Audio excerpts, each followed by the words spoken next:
Hello, everyone, and welcome to today's community teach-in on Justice for Our Seniors, Land Title Claims for African Nova Scotians. My name is Roshni Kurian. I am the Education and Communications Coordinator at the Canadian Association of Social Workers. I hope you all had a wonderful summer season and are enjoying the September month. We are so happy you are able to join us today for this continued learning opportunity.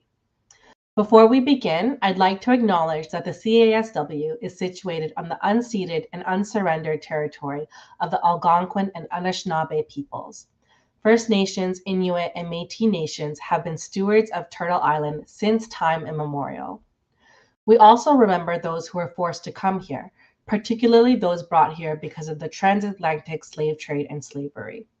Canada was built on stolen land and labor from Black, Indigenous, and racialized peoples. We recognize our complicity in settler colonial violence, and we honor our commitments to truth and repairing relationships. Our esteemed panelists here today are calling in from the Mi'kmaq, the ancestral and unceded territory of the Mi'kmaq peoples, which is covered by the Treaties of Peace and Friendship of 1725. Nova Scotia is also home to over 50 African Nova Scotian communities, whose culture, heritage, and histories have been and remain a key part of the province for more than 400 years.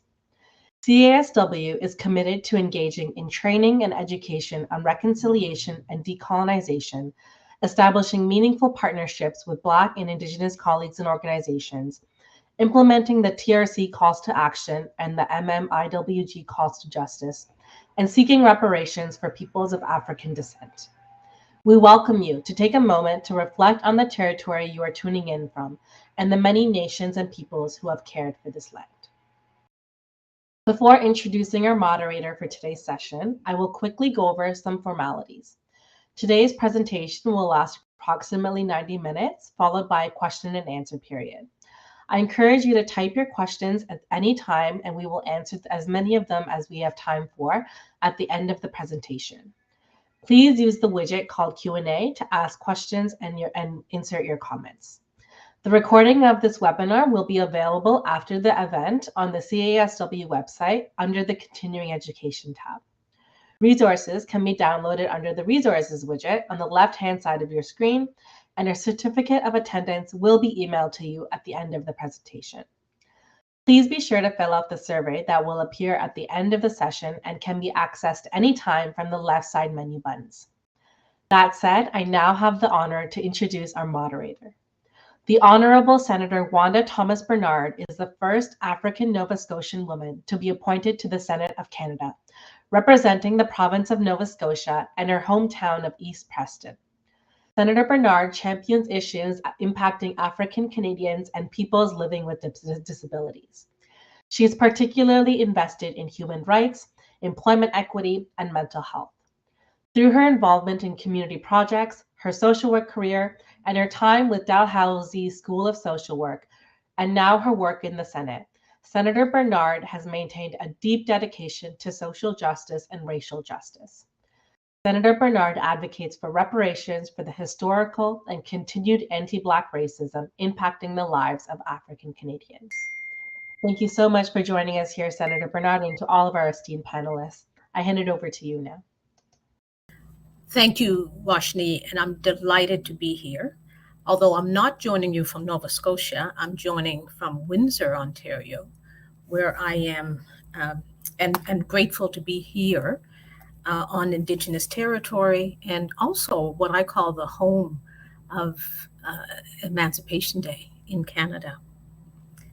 As we prepare for this coming year, which is the last year of the United Nations Decade for People of African Descent, we have a significant call to action based on work done at the Black Canadian Summit over the last number of years and led by the Miguel Jean Foundation. Called the Halifax Declaration, this call to action gives us all something to work towards. I am delighted that the social work community has answered that call to action. One of the recommendations, or what I call the calls to action from the Halifax Declaration regarding justice for seniors, calls for justice in many different areas. For example, they call for justice in health. They call for access to culturally responsive healthcare. They call for justice in terms of having adequate income, justice in housing, including land claims and affordable housing, and justice in addressing social isolation to enhance health and well-being. It is our intention to explore these issues more fully in the webinar today, focused on Emancipation Day and beyond, as we explore ways to bring justice and reparations to seniors of African ancestry in Canada. Many Emancipation Day events focused on celebrating our freedom, and rightly so. But beyond Emancipation Day, and today in this webinar, we explore justice and reparations specifically for seniors. I'm delighted that we have gathered this esteemed panel from Nova Scotia today. I will not do a formal introduction of each panelist. I'm going to ask each panelist to tell you a little bit about themselves and why they do the work they do when they respond to my first question. Their bios are posted. I'm sure many of you have already read them. But I'm going to share a little something about each of them that may not be found in their bio. We're going to start today with our esteemed elder, Alma Marsman, fondly known by many African Nova Scotians as Mother Marsman. What will I say about Mother Marsman? She has a heart that is absolutely filled with love. Filled with love for her family, children and grandchildren, love for her church, her community, love for her church community, love for her neighbors, and even strangers. I've traveled with her, and the way she talks to strangers makes me a little worried because she has so much love to give, and she gives. I am grateful to Mother Marsman. I'm grateful to have you, Mother Marsman, as one of the seniors that I know prays for me and with me, as you do with many other young people in our community. So my first question is actually for you, Mother Marsman.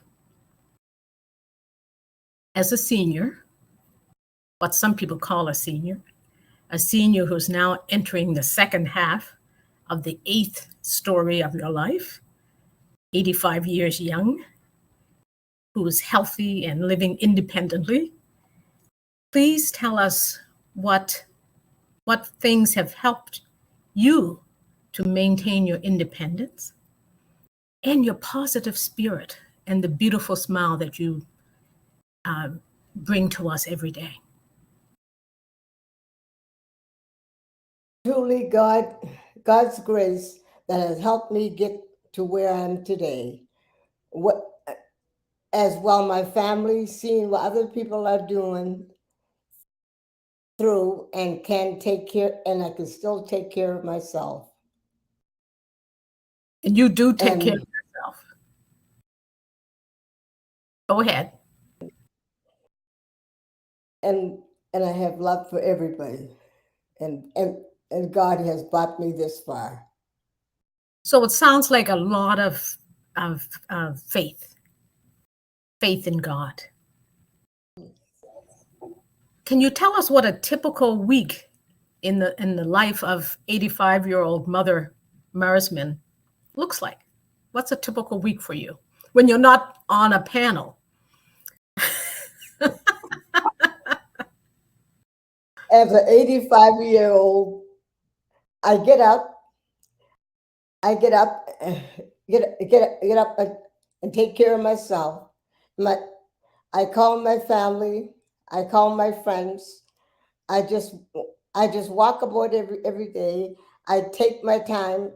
I have my Fitbit that my granddaughters gave me, and I go out and set my goal of 3,500 steps a day. and when and then I go and if I'm not even there, you can find me at uh, at Walmart or Halifax or Halifax Shopping Center, and I play darts every Tuesday night, and I hang out with my and on the weekends I'm with my great grandchildren, and that's the love of my life. And then I go on my computer, and when when I'm home, I'm on the computer all the time, and I try my best. I try my best. And I try my best to beat my friends on the computer with the games. I love going on Facebook to read what everybody is doing. And as regularly, I go to church every Sunday, and I attend events with with my daughter of other churches in the community, and I keep busy. I guess you keep busy. I was having a hard time keeping up with you, just listening to all the things you're doing. Did you really say that you try to walk 3,500 steps a day? I try to, but sometimes I can't because well, if it's raining and I don't want to go up and down, I don't mind going up and down the stairs. But if someone's on the stairs that I'm not too because of the COVID, there's different people that moved into the building, and I don't want to get caught with something. And other than that, I go outside and I'll try to beat somebody. If I see some of my friends that's got more than me, I'll try to dance in the house or try to get them steps. I could see you dancing around the house now. Yeah. I'm going to come back to you in a few minutes. Okay. Yeah. Okay. So the other questions I had for you, I'm going to hold on to those for now. I want to go now to Veronica Marsman. Now, one thing that I did not tell you about Mother Marsman is actually that she's the real mother of Veronica Marsman, if you didn't guess that already. Veronica is a friend, a colleague, and a person that inspires me greatly. Following a very successful career in social work administration, residential care leadership, she's become a property developer. She calls herself a property manager. Let me tell you, folks, she's a property developer. The work that she's leading to bring economic development to the Akuma property in the Black community, in the Preston Township, is reparations in action. Today, we, the social work community, get to hear about one of her major projects. Veronica, please begin by telling our audience a little about yourself and the organization where you're leading change. Thank you, Wanda. Yeah, as Wanda stated, I am retired social worker. I got to put that out there, retired, although working practically 5 days a week. But what I've done is I've taken my social work skills and transferred them into property management, property development, all of that stuff. So think about it, folks. It's the same skills, our interpersonal skills, our communication skills, our solution-focused skills, our knowledge, community development skills. All of that stuff has been transferred in working at Akuma in this property management thing. So yeah, that's what I've been doing with my social work skills. I'm also a very, very proud grandmother. You heard Mother speak of her great-grandsons, well, they're my grandsons, and just about every weekend I have my lovely boys who are 3 and 6, and they keep me busy. I run to the office some weekends after having them because that's all the physical activity.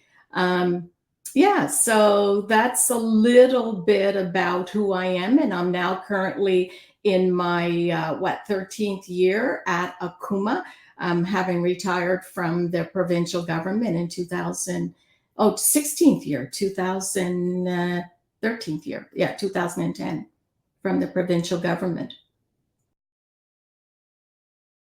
Veronica, can you tell us a bit about what you do at Akuma to bring justice and reparations to seniors of African descent?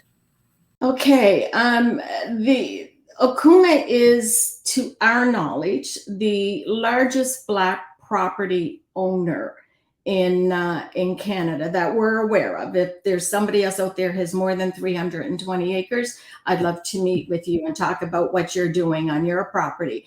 So as the property manager, my job is constantly working to bring justice, not only to seniors, but to all people of African descent in our province.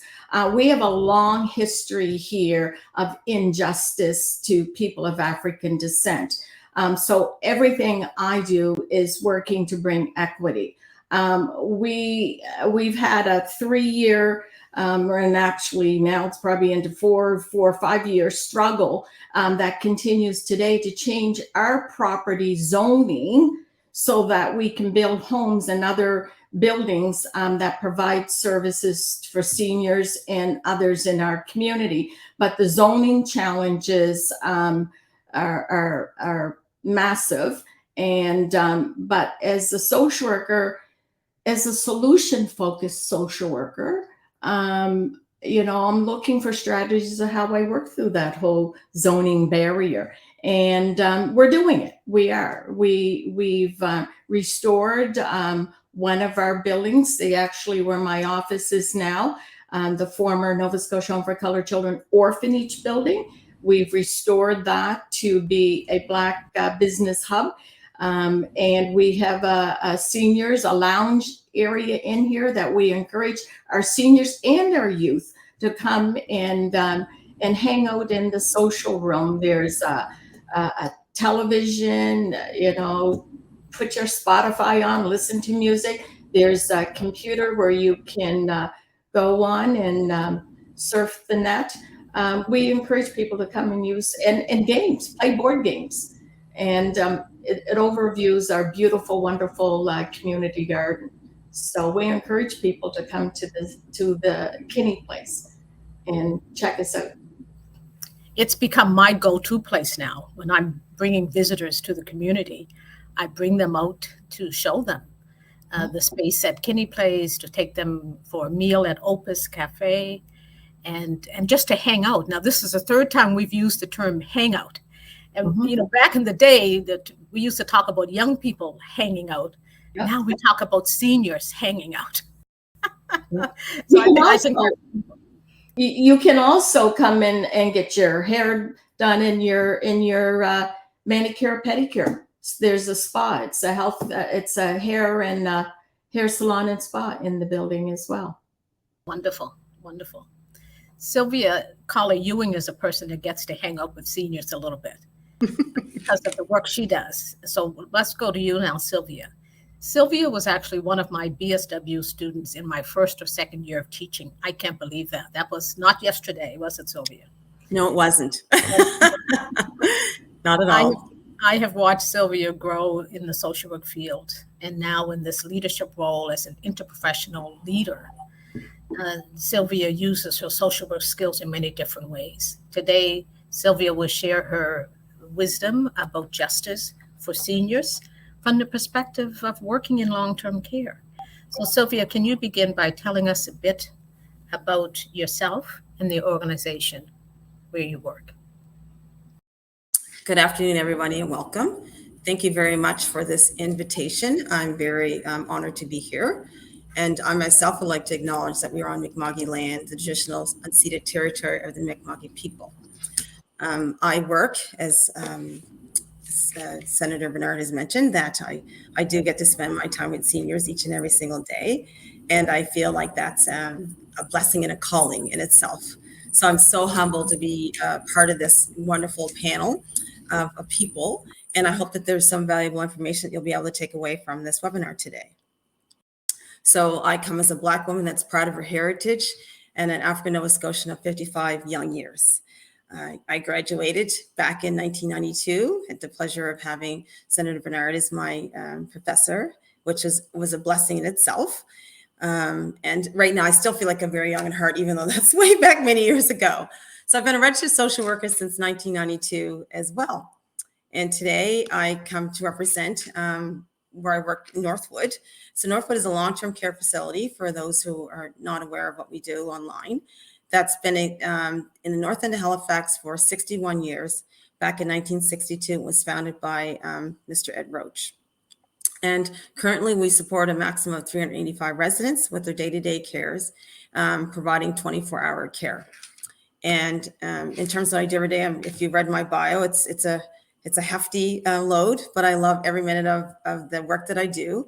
I've been at Northwood for 6 wonderful years, and excited to see some of the things that changed in our organization in the last 6 years.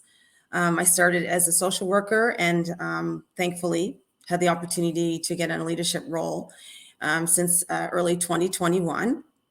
I don't have an opportunity to work closely with the seniors, albeit some of them are still very fond of my heart, and I see them quite on a regular basis, but mostly with the staff.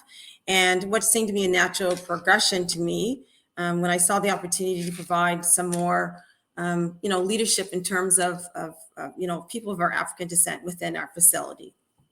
And for some staff that for many years have felt like they've never had a voice and seem to, be that role for me at this point in time.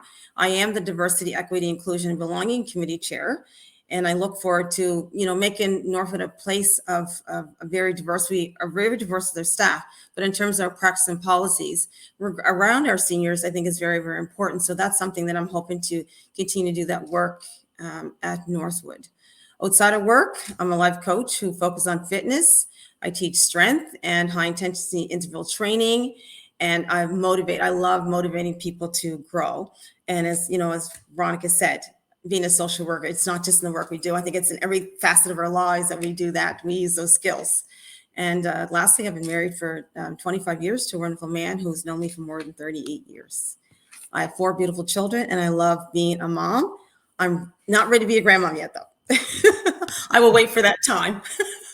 I'm still young, so I'm very happy to be here. Thank you, Sylvia.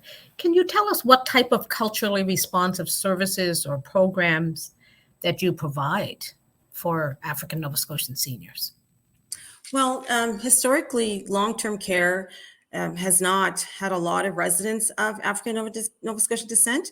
We are, growing a little bit, but not as much. So in terms of services that we provide, there's still not as many. We try to, incorporate maybe on a one-off basis. But for me, in terms of services, the most important piece is the care.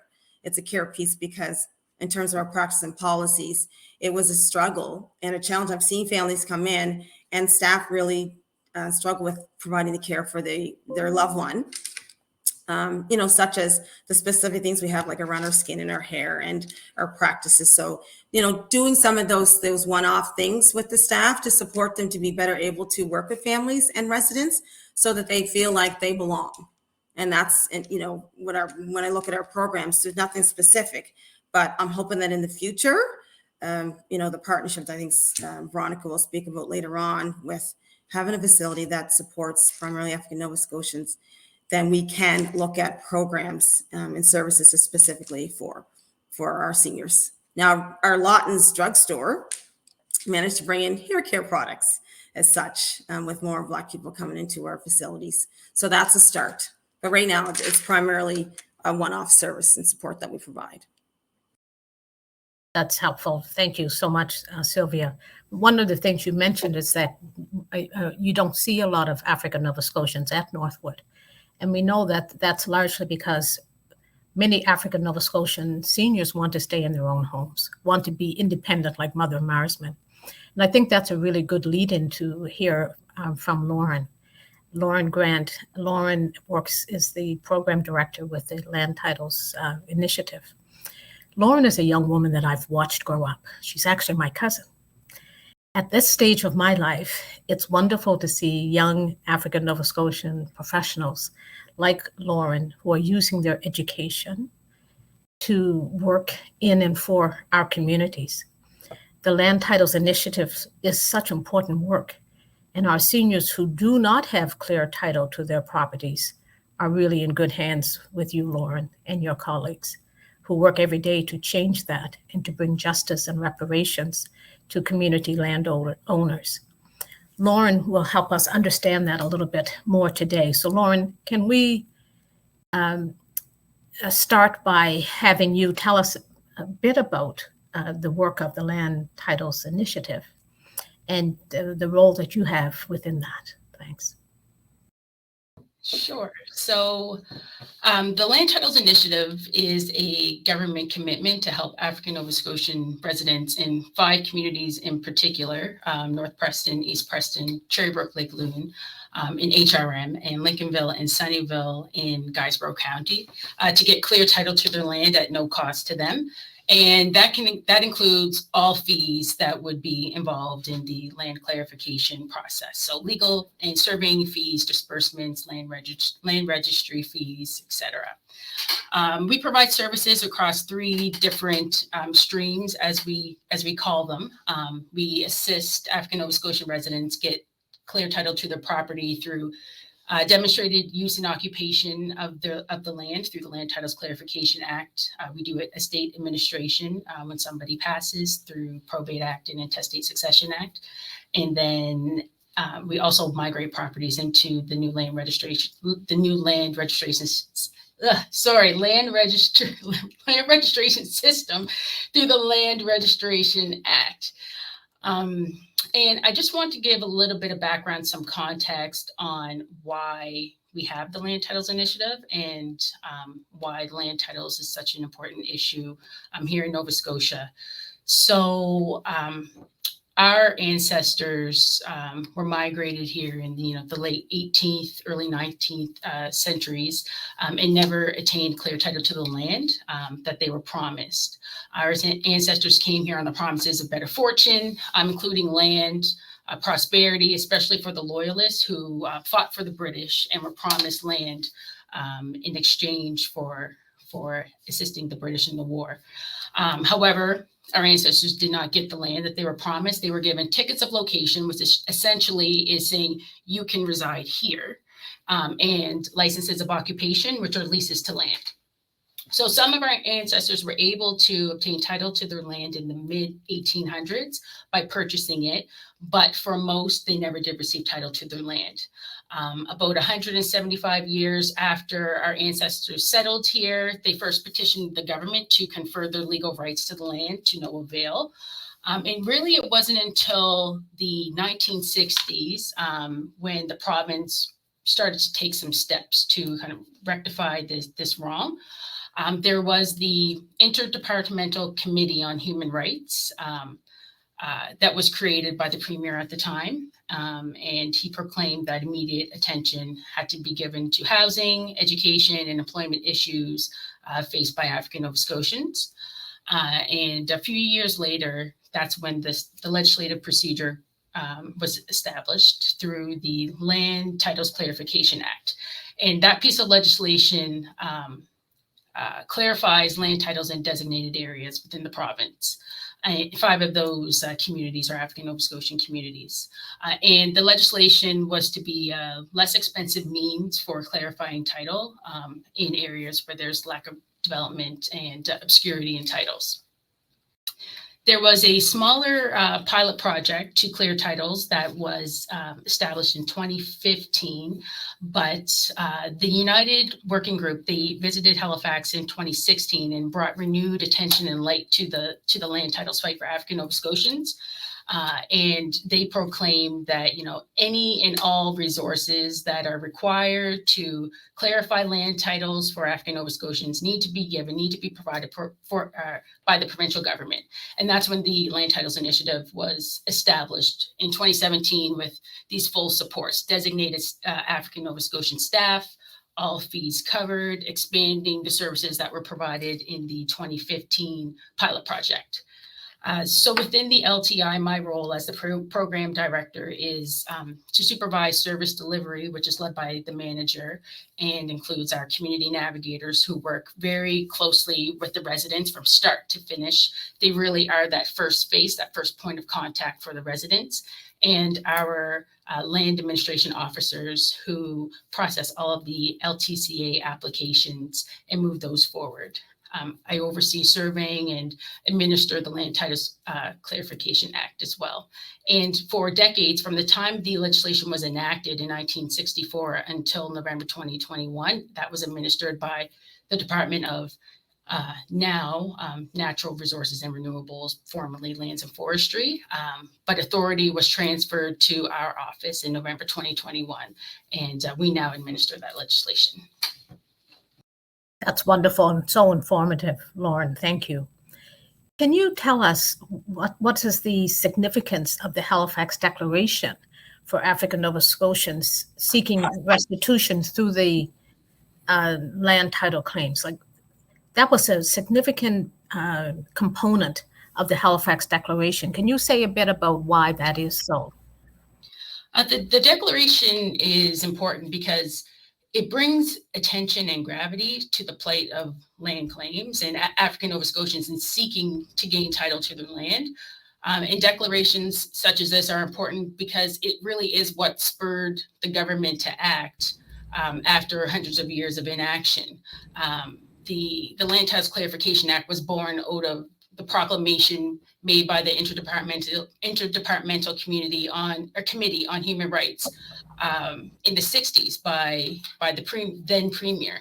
And then, as mentioned in 2016, the proclamation by the UN Working Group stating that any and all resources had to be given to individuals. So it really is the recognition of the harm that the lack of land title has had on African Nova Scotians for generations. And proclamations such as this can only benefit the work that we're doing because there's a lot more that we could be doing, that we should be doing. And it's great that it's receiving the attention that this issue so deserves. Thank you. I'm really glad that we as a social work community are really looking at this issue because it's so really very important.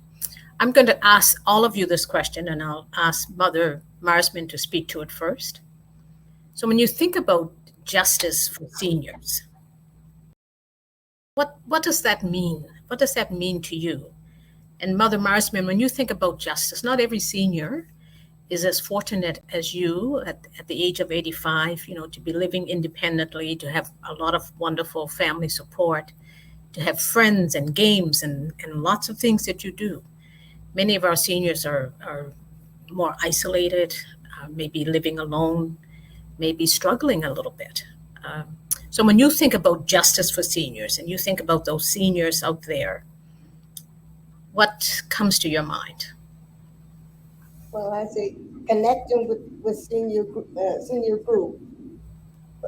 with that church community is a good thing. In senior group, you could have outings and games and go out to eat and connect with others, and as well as financial and food allowances. Government generally help seniors as we have fixed income with increases of cost of food. It's good to receive an extra income and good resources for everyone, including seniors. And 211, they have lots of information on sources and where we can get help. I haven't had to use them. I just go to my daughter when I have questions, but I know of the service that 211 provides. So knowing about what services are in your community is really important. And that number 211 can be a lifeline for anyone who's struggling. And you also mentioned your church. And so having a church community, you find that really helpful?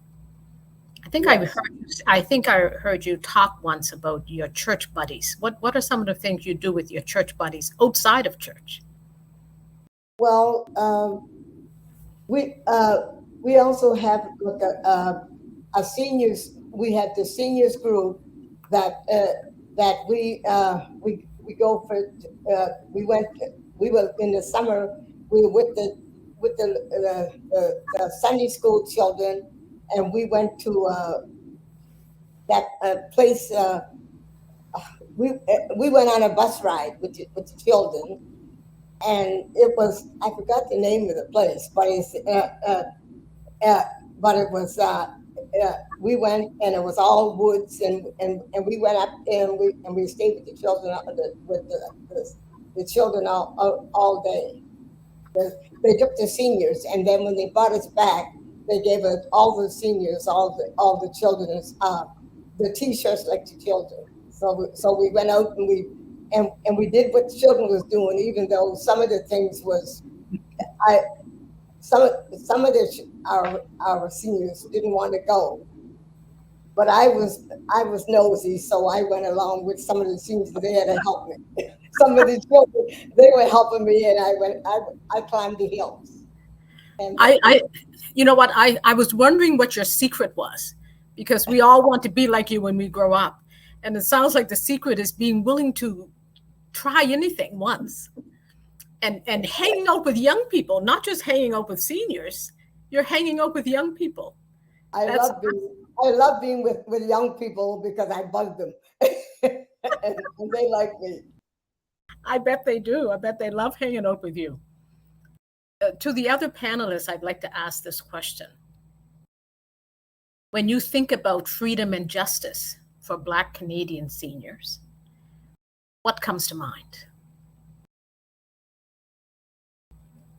Who'd like to start? Veronica? Sure. I recently returned, Wanda, from a visit at the National Civil Rights Museum in Memphis, where they showed monuments of how we, as Black people, were enslaved and brought to this country, not as free people, but as slaves. Our ancestors had their families torn apart. They were belittled, they were tortured, they were killed, not for their betterment, but for the betterment of their slave owners, mostly white folks. Our seniors fought for freedom and justice. And so we need to continue to provide equity in all aspects of our life for people of African descent. So when I think about freedom and justice, that's what sticks in for me. It's like, you know, how would our ancestors who struggled, how would they be taking this? So we need to keep the battle going.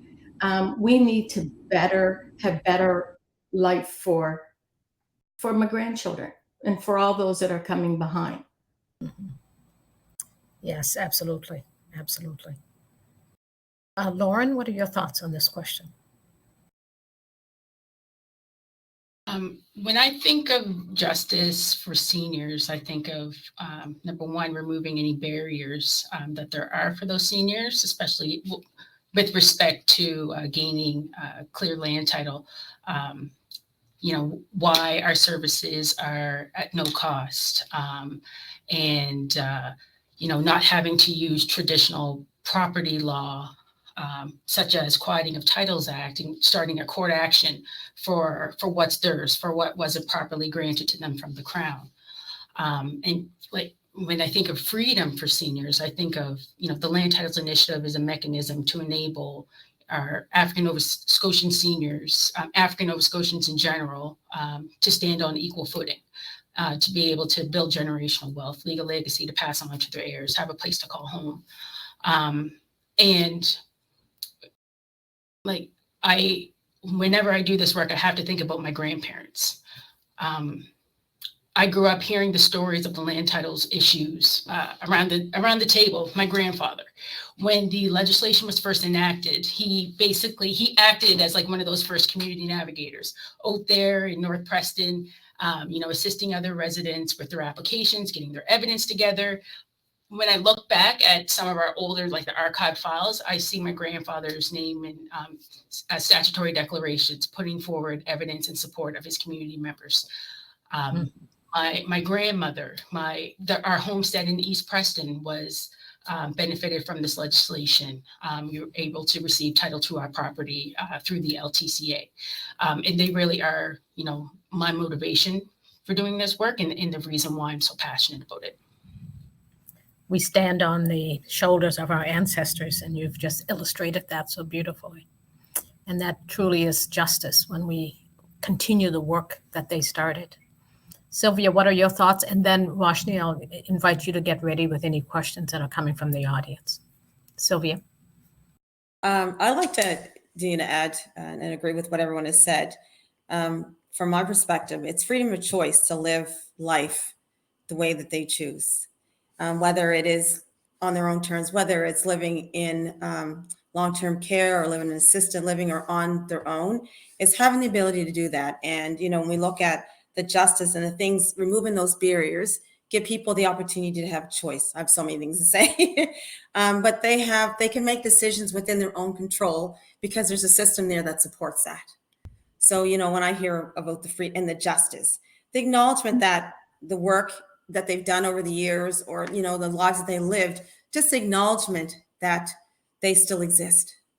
So having the option to, to make choices, I think is the biggest thing for me, is the freedom of choice to do whatever they, how they want to continue to live their lives, and for all of us to be there to support it. So justice being about freedom of choice. Thank you. So Roshni, if there are some questions that have come from the audience, I think this would be a good time for us to have some of those. Thank you. Yes, of course. So the first question that's come in, comment/question, it says, "Thank you for all of your reflections. I'm always so grateful to learn from the brilliant contributions of Black women to the social work field. I'm wondering if you have any reflections on the emotional impact of these unresolved land title claims and how they might further feelings of alienation." That's a really good question. Anyone want to take that on? So what's the emotional impact of that displacement, the disconnection from the land? I can speak on this a little bit. What we see and what we experience with many of our clients, and the vast majority of whom are seniors, is just exhaustion for having to fight this fight for themselves decades, but in reality generations, because their parents, their grandparents fought this fight as well. Mm-hmm. But at the same time, as we work through this process with them, we see our clients become more empowered. There's this sense of pride, and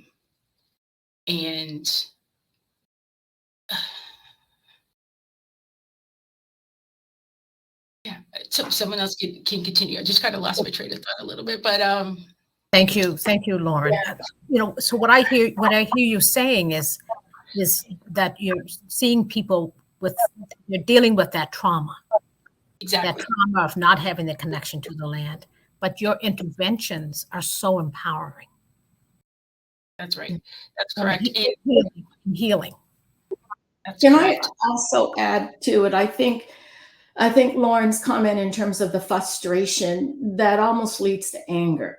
As we know, property is a key for generational wealth in families. Like that's it. If you have property, you leave your house, you leave your land to family, to your children, whatever. And if we don't have that, there's a sense of loss.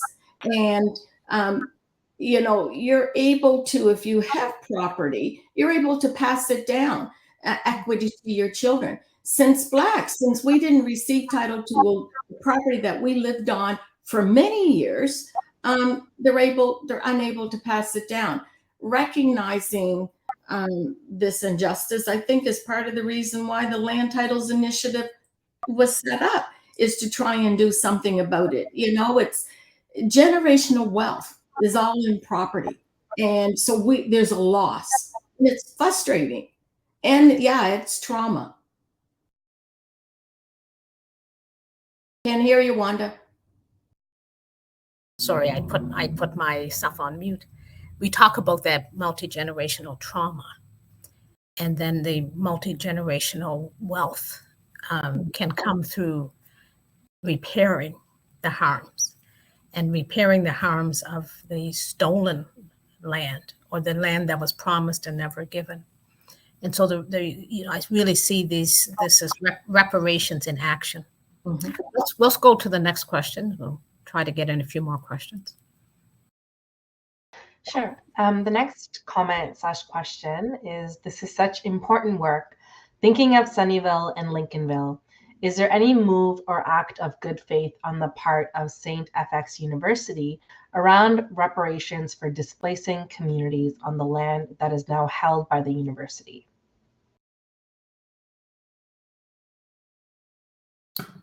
So, Lauren, do you know if you guys, the Land Titles Initiative, is a part of the St. FX housing? I know they just put out a claim or an ad looking for more members to be a part of that whole housing initiative that St. FX have had. I believe Curtis is a member, but I'm not sure if he's a member because of the land title or if it's because of Yemen's Plains. Yeah, that would be outside of the scope of the work within the Land Titles Initiative. So this isn't something that we're directly involved in. Like within our work, we only have authority to work within certain prescribed communities. And Inignition and the issue with St. FX isn't within the scope of what we're able to do. So I'm not able to really speak on this because I don't really have all of the background on it, but any work like the work that Curtis would be doing on that would be within his community involvement. So that's a really, oh, sorry, Veronica, go ahead. I was just going to ask, is there, just a question on that, is there, are people looking at expanding the land title communities? Because I know there's talk initially of that as well, in Sunnyvale getting in through that way. Yes. So as mentioned, right now, we're only working in 5, but we know the land titles issue is not confined to those 5. You know, we have approximately 52 historic African Nova Scotian communities. We hear from residents in other communities quite often, and we do have plans for expansion. To begin with, we'll be looking at expanding the boundaries within which we work within our current 5, because it's a little, the way it works right now is we have our 5 communities, but within those communities, we have boundaries within those communities that we're allowed to work in. And those boundaries were drawn in the 60s. And some of the community boundaries were revisited in the 70s and 80s, but we know that they're not reflective of the communities as they are now. So we have situations where we have individuals, residents who are on one side of the street who we can't serve because they are outside of our designated boundaries. So our first step of expansion would be to expand the boundaries of our current 5 communities. And we've gone out and we've done consultation with the community on what they see as the boundaries that best reflect the communities. And then the next step of expansion would be to expand into additional African Nova Scotian communities across the province. And so that is something that we will be looking into doing. We've already started our research on the additional communities and developing a process for how those communities would be scoped in. And all that is tied into the additional regulations that we're also drafting and will be hopefully getting enacted either later this year or early 2024. So thank you for that. And for the person who asked the question, thank you very much. And I think that may be a question that we'll ask in the provincial legislature as well, because that could be a way to bring those issues forward. If there's one more question, we'll take it, and then we'll do a wrap-up. Yeah, there is another question. So given that the land, in our land acknowledgement, we mentioned that the land was originally the ancestral and unceded territory of the Mi'kmaq peoples. I was wondering, how does the African Nova Scotian community navigate tensions of land claims and land ownership with Indigenous communities, with the local communities? And what does that kind of like conversation and thinking, reflection look like?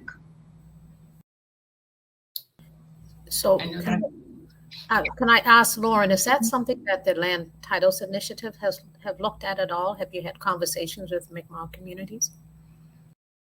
It's something that we're really starting to get into now. So when the Land Titles Clarification Act was enacted back in the early 60s, there wasn't an obligatory consultation with the Mi'kmaq regarding land.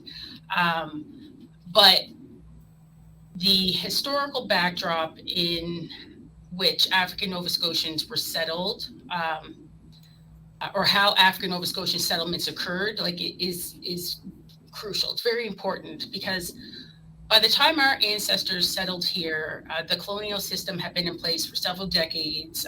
Crown land administration was actively operating, and this gave our ancestors reason to believe the lands that were supposedly granted to them legitimately by government officials. As we seek to expand our program to new areas, we're getting into these conversations about the duty to consult, because that's now something that the provincial government is required to do, especially in relation to Crown lands. So we're delving into past consultations that occurred in the mid to late 90s near our current communities and potential communities that we may be expanding to in the future. And we're checking to see if the Mi'kmaq have previously asserted any rights within those areas. Given that these issues revolve around land settled centuries ago, like it's generally accepted that any Crown interest would have been relinquished through adverse possession by the families who've lived there for over the generations. But our goal is twofold. Like, we know that we must honor the commitments to the peace and friendship treaties through truth and reconciliation, but also champion and preserve the rich African Nova Scotian culture that is so closely tied to our community geographies. And up until now, we've been fortunate not to face any resistance from our Mi'kmaq brothers and sisters. However, we're staying proactive, liaising with our legal teams, ensuring any consultation duties are met. We share a deputy minister with the Office of Elnu Affairs. So conversations are happening, but to date, no, we have not been met. To answer the question, we haven't been met with any tensions, and it's something that we're really turning our mind to make sure that we're respecting the unceded lands of the Mi'kmaq while also acknowledging the presence of our ancestors on these lands for centuries. I think that's an important conversation to be had. When we think about colonization and the history of colonization, we think about the first presence of African people in Nova Scotia, Matthew da Costa. He was an interpreter with the Mi'kmaq and the French and the English and the Spanish. So he was here, he was living with Mi'kmaq communities. And one of the things that I think we've really enjoyed over the years is the strong bonds and relationships that were formed between Indigenous peoples, the Mi'kmaq peoples in Nova Scotia, and those of us of African ancestry who weren't settlers, but who were settled. Mm-hmm. And I think that's an important distinction to be made, and a way to engage in the conversations about how we move forward together. Wanda, can I also add that one of the things that we're doing here at Akuma, to acknowledge and pay tribute to our Mi'kmaq people for allowing us to be on their land. I say allowing, as I'm not sure how much choice they had with colonialism, but we say that our relationship is based on peace and treaty. But when you're forced out of your homeland and your land is seized by colonial powers, where is the peace? But at Akuma, when we build new structures on our property, we asked our Mi'kmaq colleagues to come and bring remarks that we include them in it. Remarks at our events, provide a smudging to purify and dispel the negative energy around our new builds. So we try to include them and acknowledge their contribution because we're on their land. Right. So when the opening of our new homes in 2 weeks, we have 8 affordable homes going up for Black families. They're going to be a part of that celebration.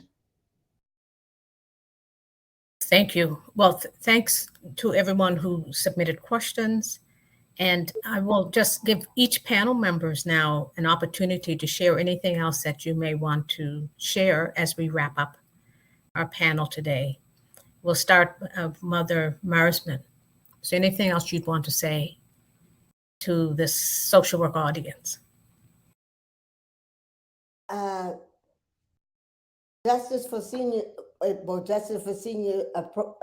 programs and support seniors so we can have better lives and not feel unwanted, considering us who has contributed the most of society over the years. Educational problems such as being aware of fraud, computer scams, recognize older abuse, financial managers, and having good health care service benefits. Seniors shouldn't have to wait for medical appointments for hours. So there's a lot that all of the service providers can be doing to have better justice for seniors. Thank you. Sylvia, any last words you'd like to share? Yes, thank you, Senator Bernard. And just to feed in what you just said, for seniors, Mother Marsman is justice for seniors focusing on health, and keeping in mind that health for them could be living independently or could be living in care. And, because I do come from, working in care, is that it's not always bad, but I think in terms of looking at how we are presenting the care and services for our seniors that do have to live in care, it's very important that we have the facilities that support that. And as we move forward and creating new builds or, creating new spaces, is that we need to have conversations with our seniors, with their families, in terms of what they want to see is an extension of their homes. And the only way we're going to be able to do that is having continual conversations, asking questions, and, planning around that way, as opposed to coming in and because we have worked in the system for so long that we know what to do. We don't always know what to do. We have to take the, the history and the experience and run with it, because I like for to have a place where the seniors can hang out and not feel like they're a burden to people. We're going to try to create a home, and it's possible to do that because there's just so many different ways of providing care. So when I think about justice, I want to focus on the health and housing our seniors as they live out the rest of their joyful, living long lives. So that's what I have to close with. So linking health and housing and care when it's needed. Thank you. Absolutely. Mm-hmm. Thank you for your time, everyone. Thank you. Veronica?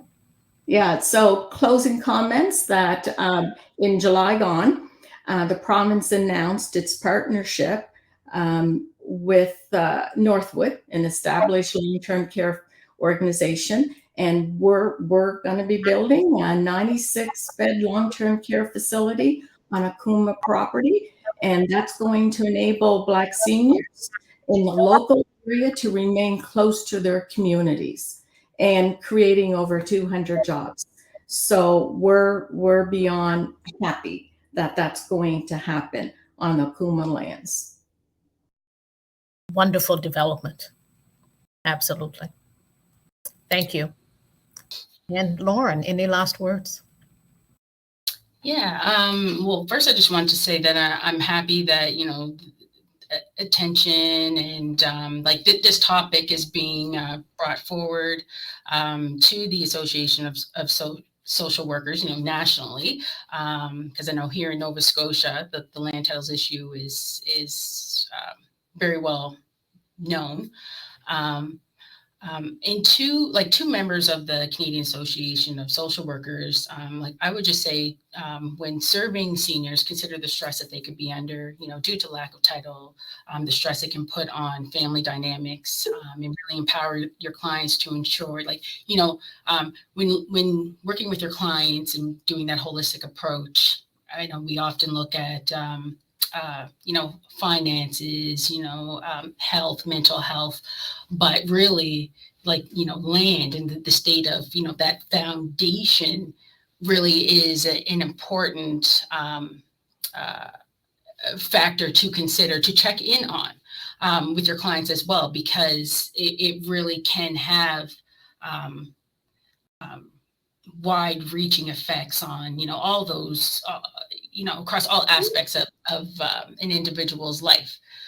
I guess for me, I'm just kind of thinking of, estate planning, encouraging your clients to estate plan. That's something that we see often, especially in our African Nova Scotian communities, where we don't often see estate planning, but just having those conversations, just, looking at it holistically and